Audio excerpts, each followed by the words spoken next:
Good morning, everyone. I'm Plastics News publisher Brennan Lafferty. Welcome to the 2020 Plastics, Caps, and Closures Conference organized by Plastics News. This conference will focus on new developments and trends for producers of plastics, caps, and closures. We're certain you'll enjoy the variety of speakers, panel discussions, and award presentations over the next 5 days. All told, we have more than 40 speakers ready to share their insights with you. Thank you for tuning in for today's keynote address. Our featured speaker, Mr. Brian Hunt. Brian is Executive Vice President and General Manager of Closures, Bottles, and Specialties for Berry Global. In his keynote session, Brian will focus on touchpoints in consumer packaging that will drive behavior and innovations in caps and closures that meet this ever-changing demand. Now, Brian will answer questions after his presentation. But if you do have questions, you can send them at any time to pnevents@crane.com. Or if you're watching this live stream through social media, you're welcome to send your questions through Facebook, LinkedIn, or YouTube. Now, let's get this discussion started. I turn things over to Mr. Brian Hunt of Berry Global. Brian, the floor is yours. Thanks so much, Brennan. Much appreciated. Good morning, everybody. Welcome to the 2020 Plastic Caps and Closures Conference. I really do appreciate the opportunity to speak with you this morning. We're all looking forward to a great week of topics on caps and closures, including topics like sustainability, product innovation, and market trends, both in the US and globally. It should be a fantastic week, and I'm really excited to kick things off with you this morning. Before I get into my remarks, I do have a request for the audience. I know, we just started. I'm already asking for something, but please do this. I would like you to imagine a near future where collectively we solve the challenge of plastic waste while still satisfying the goals of our financial stakeholders, and we continue to deliver the benefits to society that plastics has historically provided. Can you all imagine that? This near future is within reach. By working together, our industry can turn what is possible into what is probable, and we can further realize what we just imagined. As we return now from what we imagined to today's reality, we are certainly experiencing unprecedented change in our personal and work lives. I think we've all become very familiar with the video panel that you see on the slides right now. We've become experts in Teams and Zoom and a number of other platforms that allow us to meet virtually. And I think we've learned, many of us, how to hold effective virtual meetings, that's for sure. We continue to live with the uncertainty of what will be required of us the next day or the next week. We're learning new behaviors to keep our loved ones safe, our colleagues safe. We're wearing masks. I promise I have a mask right here to my side. I only took it off so that I could address you all this morning, and I'll put it right back on after I finish. Even some of us are learning how to juggle our jobs and teaching our children at home at the same time. And of course, this conference and many others are being held virtually instead of us meeting together in Chicago this week. Many of us can probably relate to the depiction on this slide. Perhaps some of you even now are sharing office space while your kids are attending their classes this morning. We're all learning new behaviors in the current environment. These changes have certainly been hard, but during uncertain times like this, one thing has been consistent and certain. Industry leaders like us at the conference today must be the ones that continually advance the evolution of responsible packaging. Whether there's a pandemic or a clear future, we must find new science and innovation to continually create better packaging solutions. Standing still simply means that we'll all be passed by in favor of other alternatives, and the future of safe, effective, and responsible packaging falls to all of us. And really, that's what I'll be talking with you about today, and why my speech is entitled Innovation for the World. At Berry Global, our promise to our customers is that we will innovate for them and for the world, and we hold to this promise by really delivering on three things. One, global capabilities. Global capabilities to assist every customer with the improvements they desire, along with the local execution of their solution. Industry leadership to support change and sustainability initiatives, and innovation that delivers on our commitment to provide better, responsible packaging. Our commitment to customers allows Berry to play an important role in helping each one of our customers deliver on their own sustainability goals. As we work for them, we must also focus on our own sustainability and environmental targets. In fact, Berry Global outlined these targets in our Impact 2025 initiative, which we instituted in 2016. Let me describe to you some of those platforms and pillars. First, minimizing product impacts. Berry is committed to minimizing product impacts through lightweighting, following the Association of Plastic Recyclers design guidelines, and offering products which are recyclable, reusable, or compostable. Second, we seek to minimize our operational impacts. We want to reduce greenhouse gas emissions by 25% by 2025. We seek to reduce landfill waste, and we participate in Operation Clean Sweep and make an effort to prevent raw material loss.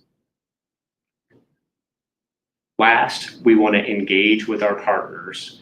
We want to maximize the positive impacts by engaging with partners focused on the following: minimizing global warming, making sure that we meet a limit of 2 degrees Celsius, and a focus on plastic waste reduction. We've actually made tremendous progress against these goals since putting them in place in 2016. Let me give you all an update as to how we're progressing against those goals. First, regarding the usage of post-consumer plastic, in 2019, Berry reported an annual usage of 154 million pounds. We've reduced our landfill waste by 13% from 2018 to 2019. And finally, we've reduced both our water intensity and our energy intensity by 12% and 3% respectively.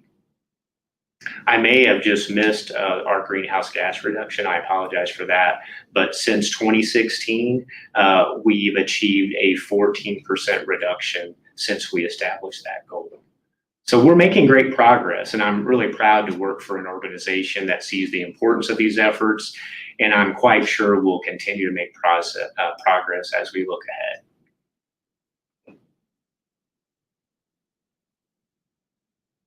I'm here today to discuss how each one of us in attendance at this meeting, whether a large global company like Berry or a regional specialist, can do our part to provide the most environmentally friendly manufacturing processes and products for our customers and for consumers. I know some of you may be asking yourself, Brian, we're here today to talk about caps and closures. Based on physical size alone, we're not the bulk of the problem. But that's where we need to change our thinking. We can all do our part for the future. Each one of us has the opportunity to lead change and learn from our many experiences. Let me share some examples about how Berry is delivering the sustainability improvements that I just outlined, but also continually delivering better products for our business partners. I hope through some real life examples, you all can envision how you can develop similar programs in your company or with your partners. I'm quite sure many of you are. Really, Berry focuses our efforts on 3 strategic pillars: global capabilities, leadership, and innovation. And each one of these three provides a framework for how and why we're able to drive improvement and work to exceed our customers' expectations. Let me discuss leadership first. One of Berry's longstanding product and sustainability successes has been our leadership in transforming the simple beverage cup. Really, the transformation is twofold: converting polystyrene cups and lids to a more recyclable material, and two, optimizing the cup design to reduce the amount of material used. Lightweighting is of vital importance to sustainability. The first point, again, is really making products out of a more widely recycled material conversion, and polypropylene is more widely recyclable than polystyrene. The long-term effect, rather, of more material being captured is more can be reused. And the quickest place that we saw to make an impact was to convert polystyrene lids to polypropylene lids. And when we did this, we've accomplished this.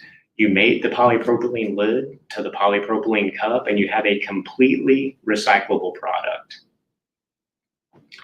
Another great example, one which had more lead time and more significant investment, was a polypropylene material called Versalite.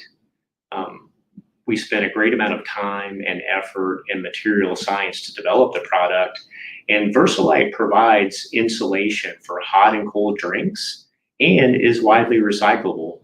It is an option to replace an expanded polystyrene cup. The second point of drink cup transformation, again, was around using less material.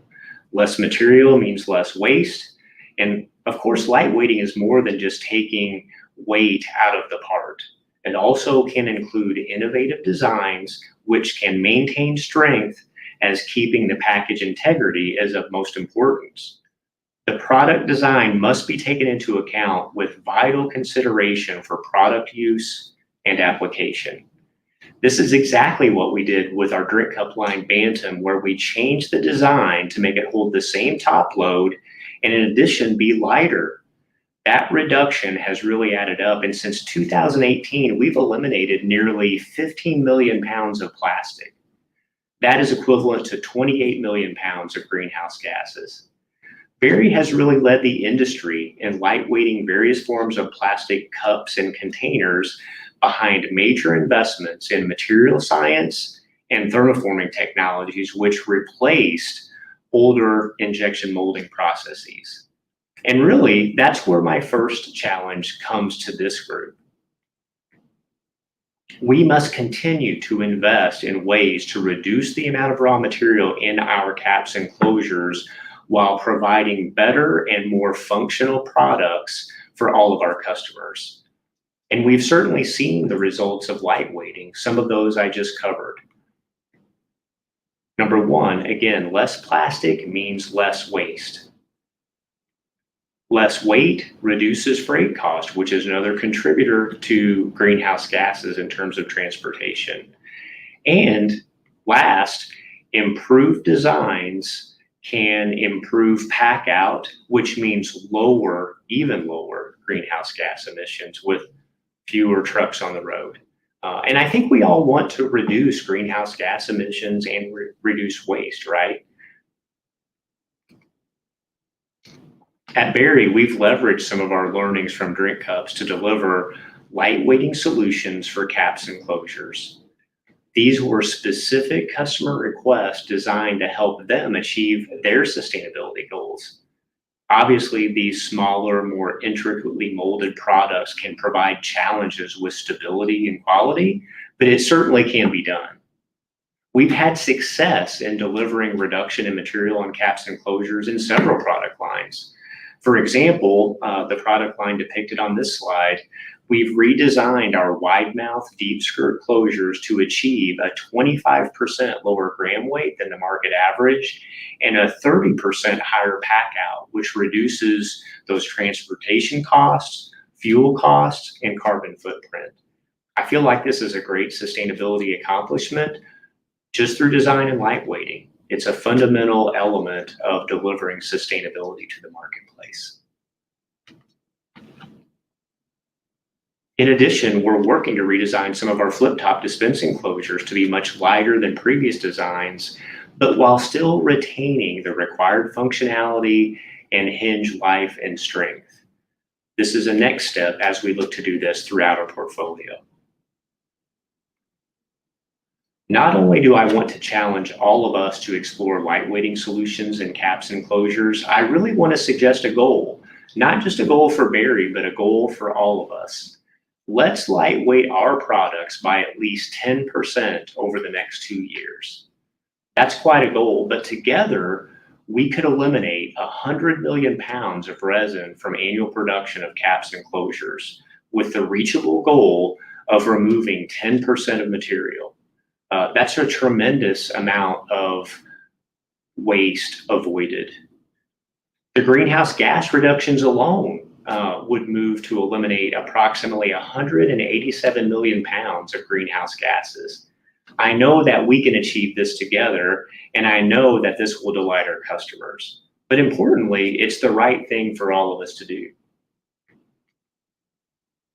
Now, let's move to global capabilities and look at how Berry leverages our own, but also how a global understanding can benefit all of us across the industry.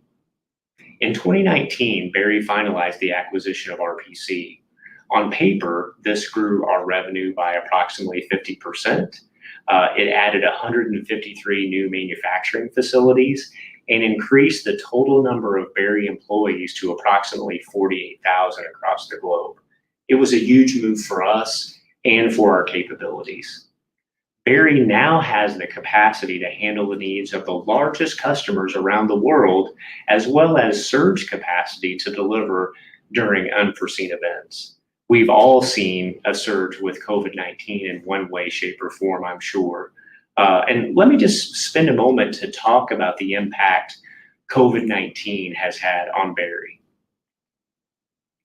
I think the first thing I would say is that obviously the pandemic has challenged everyone, and our first priority has been the safety and health of our employees all over the world, as I'm sure it has been for you all.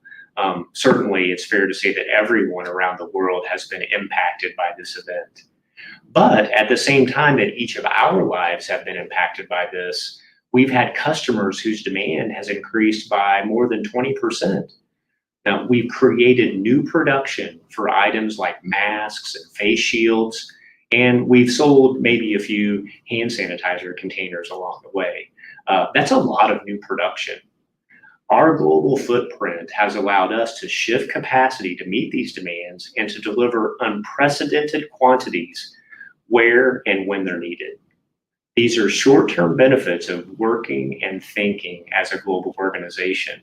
And as we look towards the future, we can all act globally. Even if you only have one plant in Oklahoma, we can search and reapply learnings from across the globe and add them to our own business portfolio to deliver sustained benefits to the market. Let me take a moment to provide you with a few examples.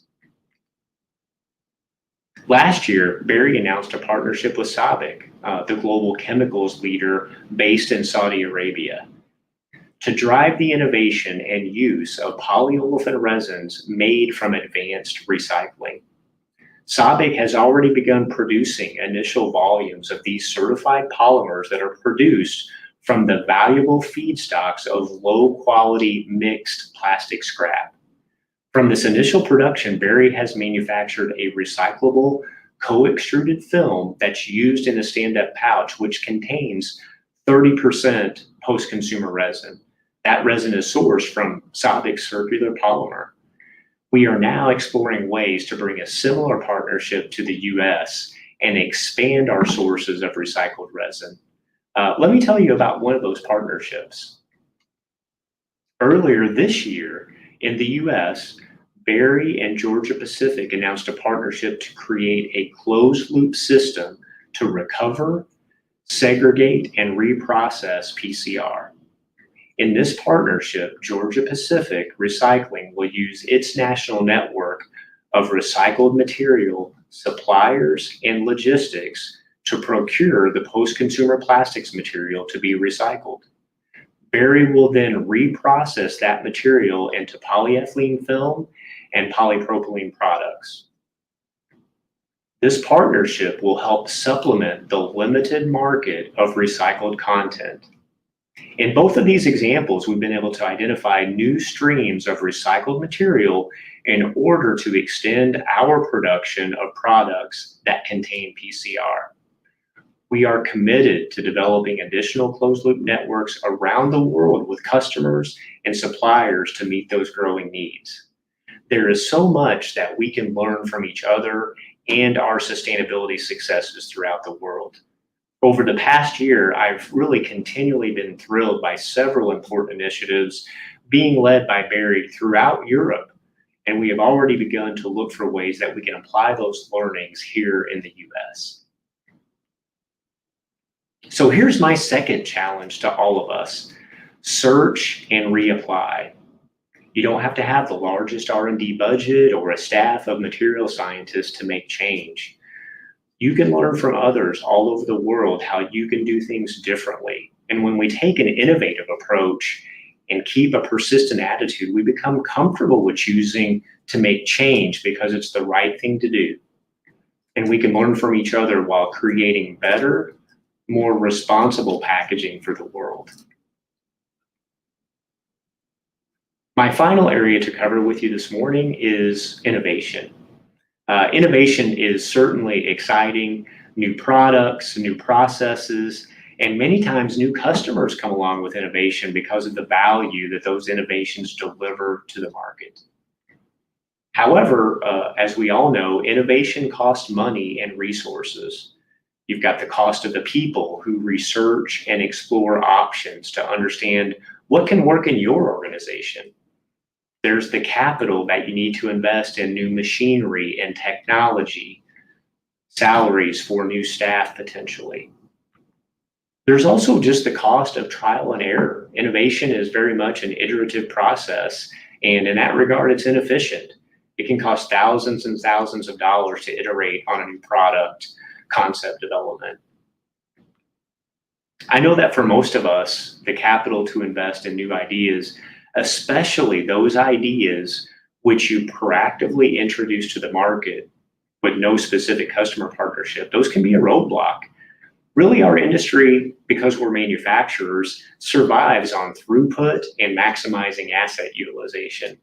Many of us choose to take major financial risks by investing in technology to deliver new caps and closures even before there's demand for that product or a specific customer partnership. But many times, those risks taken on innovation are absolutely the right thing to do to deliver safe, responsible packaging that the market demands. I want to give you one example. It's our Picasso beverage closure. Berry designed this unique closure to provide a visual tamper evidence for consumers. And we certainly knew that tamper-evident closures were an important trend and in high demand, but we needed to invest in the development prior to customer commitments. This was a global capital investment project for us, a major investment of tens of millions of dollars to install 30 lines around the world to bring this innovation to the market. But it's paid off. It's paid off with partnerships with a large consumer packaged goods company and generated other ideas and other products as we expand the family. We know that this cap provides the essential safety requirements to ensure customers and consumers that the product they're drinking is safe. Innovation also comes in the form of continued sustainability improvements. Our processes need to be improved and changed as we take on the challenges of providing more responsible packaging. While learnings like the closed loop systems that I spoke about earlier are important for developing new streams of PCR, we have to do more as an industry. The supply is limited, and at times it's even of inconsistent quality. We need to continue to find new ways to encourage consumers and industries to increase their participation in recycling, to feed more closed loop systems. Today, we can all use the post-consumer material that's available, but the quality doesn't always deliver what is required for certain product uses.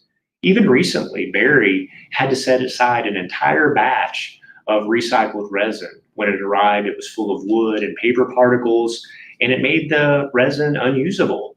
It cost time and money, and in some cases, that can certainly disappoint customers who have a high expectation. Even with those obstacles, a commitment to innovation does eventually pay off. And I'm exceptionally proud to announce that this month, Berry Global is launching a new portfolio of over 30 closures, caps, and jars, all of which contain a minimum of 25% post-consumer resin. This is certainly one of the largest portfolios of PCR caps and closures offered by any packaging company around the world. We've made the investment to expand our portfolio because we know it's the right thing to do. Most importantly, our customers need and want these type of sustainable products. Delivering a new additional range of material in these caps and closures and jars certainly adds complexity to an already broad product line. Resin quality and available quantities were carefully screened and tested. At launch, we are offering these products in black color, and while black caps and closures may not be an exact fit for some customers, for others, it is absolutely the start of a sustainability story. It tells the consumer that recycled content is important. These black closures can be a starting point for many, and of course, the plan will be to offer more colors as the program builds momentum over time in the next year. Integrating PCR into a broad line of products isn't just about color considerations. There's functionality, of course, as well. Take the hinge closure, for example. These products require testing to validate that the incorporated PCR hasn't negatively affected the functionality and the strength, both in terms of the hinge design and the overall closure design.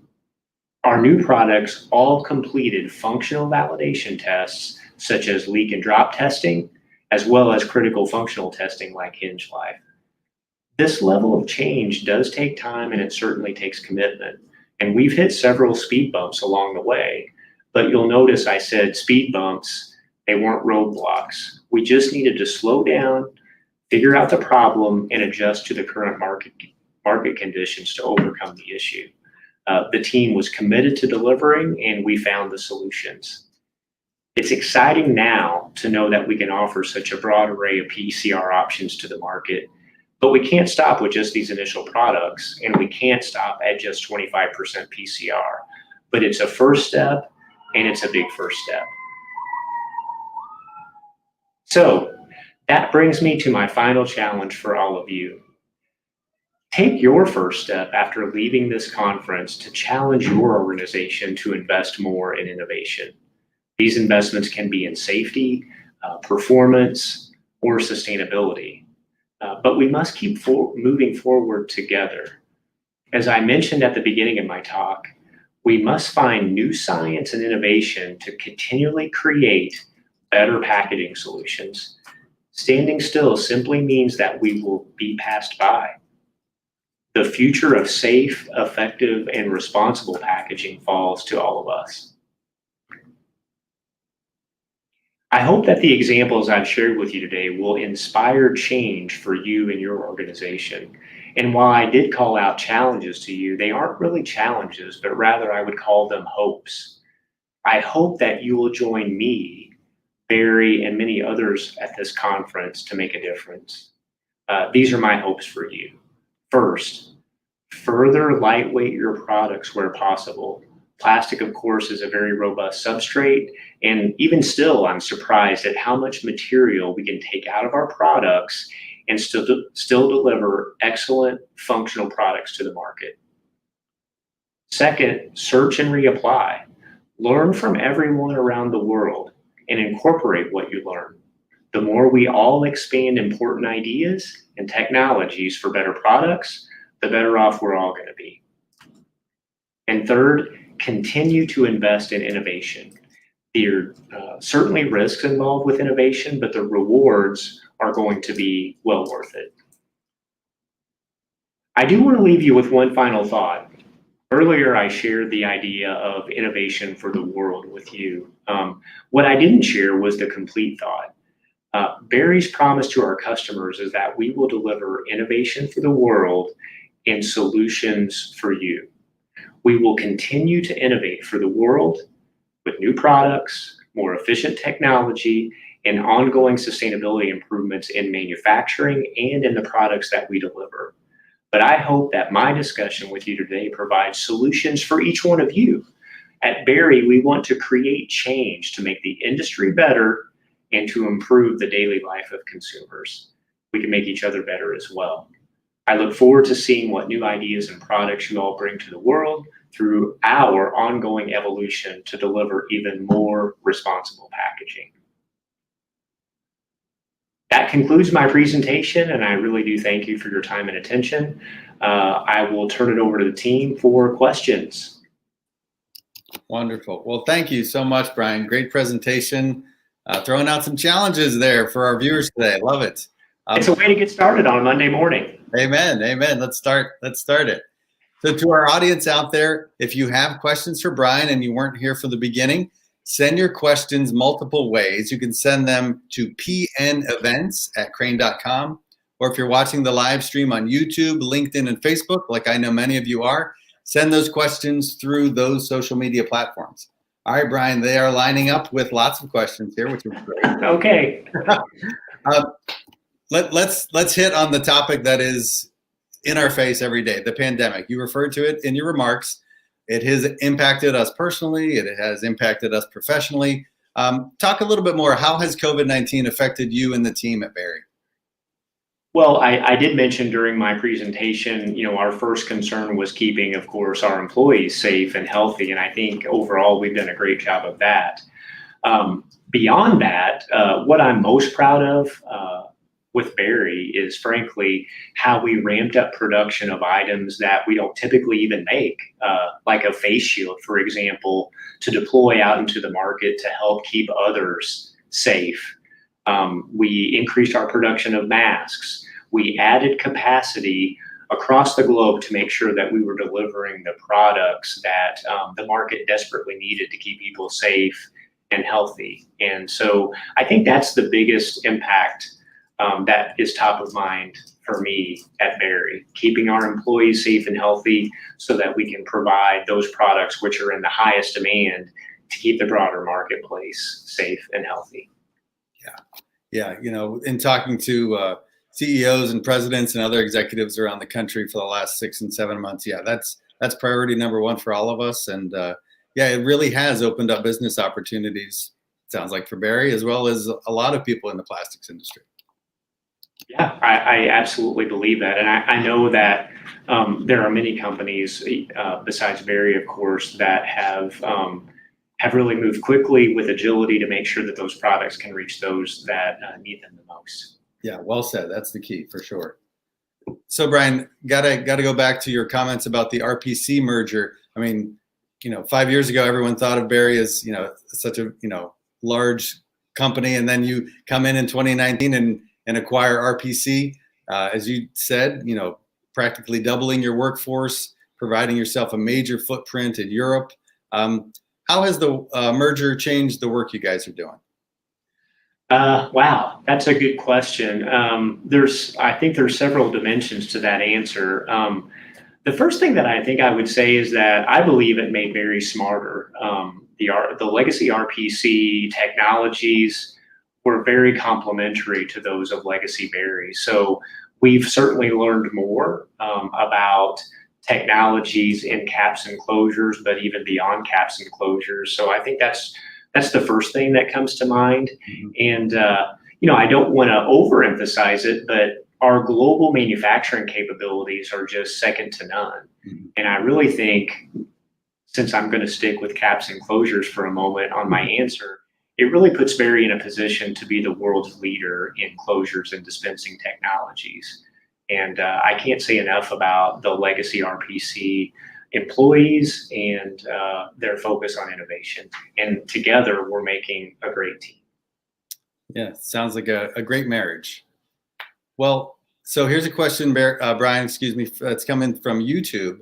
How does Berry determine the right weight for its caps and closures? And does that vary depending on product? Well, the simple answer is yes, it does vary based on product. First things first, sustainability underpins most every product offering we bring to the market. But first and foremost, our products have to function in the customer's application. So that has to be priority, right? It has to function in the customer's application, and that ultimately can determine limits to how much we can lightweight, for example, a closure. But beyond that, we certainly do want to test the limits for that gram weight to bring the most sustainable cap or closure to marketplace. But my simple answer is highest priority is it needs to function in the customer's application, and then with an eye towards sustainability underpinning everything that we offer. Sure. Okay. So, Brian, here's a question from LinkedIn. So many of us are purchasing through Amazon. We're sending our orders in online, and the grocery store is collecting everything we need for that we ask them to collect for us. So, consumer buying behavior, there's got to be a shift going on here. How will that affect caps and closures? Since some of the things that some people are buying, they're not actually walking down the aisle, playing with it a bit, and then making a buying determination. Yeah, that's a great question. And I think an obvious answer is the rigor and robustness of our caps and closures need to withstand the multiple touch points of an e-commerce delivery scenario, right? I think there's several data points out there, but I think in an e-commerce scenario, I think there's up to 3 times the touch points of a traditional retail point of distribution for the package. Mm-hmm. So our parts have to be very robust. And certainly for liquid items, for example, they have to be leak-proof and maybe even more robust than the typical retail point of distribution version of that product. I think it's going to be interesting to see for our biggest customers when that point comes where the percent of their business that goes through e-commerce or delivery versus retail generates the need for a completely different package. Because today, packaging to a large extent that we get through e-commerce is the same package that we see on the shelf. And I think that's the inflection point that I'm most interested in. When is that going to come? And I think in some instances, it's already coming. Those requests are coming in for a package which functions different and looks different, has different ultimate objectives than the package that you see on the retail shelf. Yeah. Who knows? Maybe as new packaging and products come out, maybe the feedback loop, I was going to say maybe it takes a little longer, but in this age of social media, I don't know that it will. Yeah, it may be even faster. You're right. Information flows faster than ever, every minute of the day. Yes. A little hard to keep up with at times. So, Brian, question from our friends on Facebook here. What parts of the plastic supply chain does Berry turn to in helping meet its goals? You set out some challenges. You talked about your 2025 goals that you set in 2016. Is any particular part of the supply chain more helpful? Asks the person here on Facebook. Oh wow! So I'm going to assume that question relates specifically to our Impact 2025 goals. And I guess what I would tell you is that our partnerships with raw material chemical providers would probably be the most impactful in that entire value chain. I think that's where the research and development efforts and the innovation is coming, more so than perhaps in other stops on the value chain. And so I see that partnership that we have with those raw material suppliers, those chemical companies, being the most important to delivering on at least 2 of those Impact 2025 goals. Well, here we go. On a different course here, a question, another one from YouTube about chemical recycling. Very straightforward. Does Berry have a view on chemical recycling? Yes. when can we have the material as a result of chemical recycling? That's my simple answer. I'm a little envious, maybe. I don't know if that's the right word. It's a strong word, because I think the advancements in chemical recycling, just by nature of demand and requirements, are accelerated in Europe compared to the States. And I hope we catch up.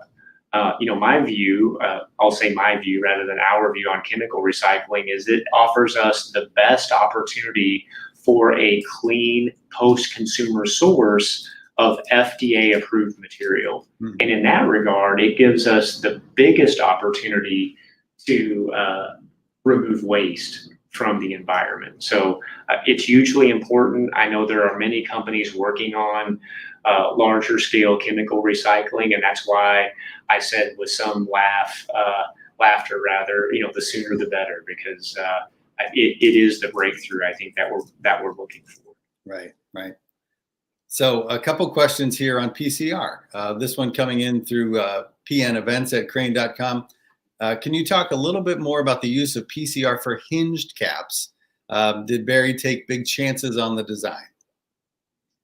Well, I would say we didn't take big chances because all of the effort was put into sourcing post-consumer material which was as clean and high quality as possible. Obviously, the hinge strength and functionality has to be maintained.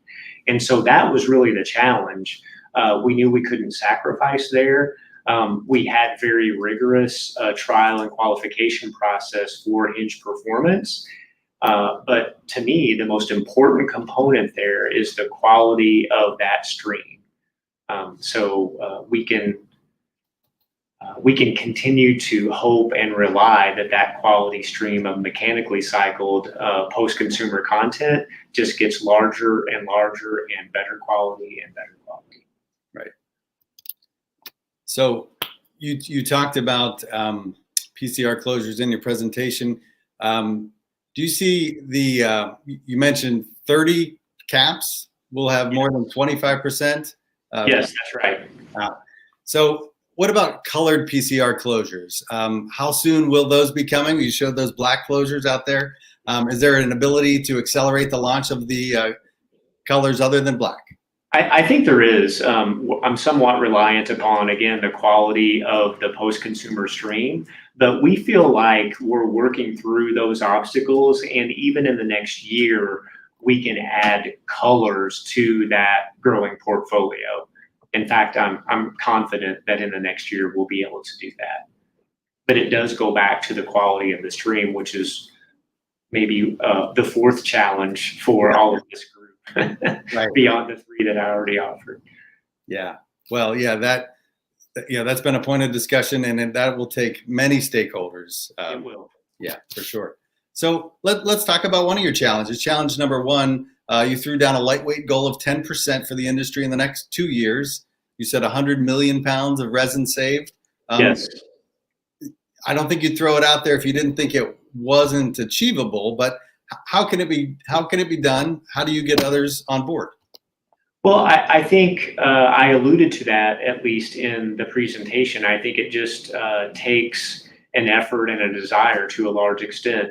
I'm quite sure that many of us attending the conference, as we approach a new offering for a customer or even a stock item, may be taking a look at the gram weight of the part that we're offering to the market today. Just in case we're not doing that, that's a great opportunity, of course, whenever we're revisiting a design or a new opportunity with a customer, to make sure that we're lightweighting it within reason. I think back to a phrase that I used earlier, sustainability must underpin really everything that we're doing, and lightweighting has to be a vital part of our sustainability approach to the products that we offer in the market. So you showed that interesting Picasso closure, tamper evident. Can you talk a little bit more about it? How does it work, and what other products might come from this? You alluded that there might be some others in the offing there. Yeah. So thank you for asking that question. Picasso to me is unique because it has a very novel visual reference for tampering. And I think that's what sets it apart perhaps from a more traditional tamper evident closure for beverage. And what we would seek to do is to mimic that to some extent in a broader line of products. Because I think what appeals to the marketplace based on direct customer and consumer feedback is the ease at which visually you can see the tampering or the lack of tampering, maybe more importantly. And so it's one of those instances where there was a need that perhaps wasn't immediately known, but once the product was launched, it became abundant to the market that this was a winning proposition. Awesome. So crystal ball time, Brian. What do you see as the most significant packaging innovation that will affect the consumer market in the next 5 years? Is it tethered caps? Is it the use of recycled content? Is it wide mouth closures? Is it having someone's logo imprinted on the top? Yeah, those all sound like novel ways to deliver differentiation to the market. But I would say a greater percentage of post-consumer content in the broader product lines that we offer. I think that offers the most meaningful opportunity to reduce plastic waste. And perhaps slightly less important, but still important, is it helps our customers meet their goals. Right. I know all of us have seen, in some cases, the very public commitments that the larger consumer packaged goods companies have made regarding more sustainable packaging. And I think we all know that packaging with post-consumer content is something that they're all seeking. And so in that regard, it's a very convenient partnership. So to me, that's the most impactful new development that we can bring to market in the next 5 years. Yeah. As you said now, and as you said earlier, it's all about the customer, really. And from those public statements, we've had big brands at some of our conferences when we were having those in person. And they were very clear that the plastics industry in general, along with other stakeholders, needs to help figure this out because that's what they want. Yes. So Brian, an emailed question. I know that Berry has found new sources of post-consumer recycled material, but there is a global shortage. Is there concern that goals of 25% recycled content in a closure can be met? I wouldn't say concern. I want to be very forthright. I wouldn't feel comfortable in announcing the launch of that portfolio if I didn't feel reasonably confident that we could deliver on that launch. But it is a reasonable concern as we look to broaden the use of PCR. I think that's why it's such an urgent matter for us to find more new clean streams of post-consumer content. I mean, really, we need to monetize the value of plastic waste, right? That plastic, which is already in the market, it has value and we want it back. And we need it to come back so it can be sorted and repurposed for reuse. And so the sooner we can all work together to figure out how to monetize that and to develop more closed loop systems, the sooner we're going to be able to broaden the use of post-consumer content in all of our products. Very good. So Brian, I think this might be one of our last questions. We know hurricanes and flooding have impacted resin production in the Gulf Coast. Plastics News is reporting that quite a bit. Has hurricane season or even the wildfires out west negatively impacted Berry's business at all domestically?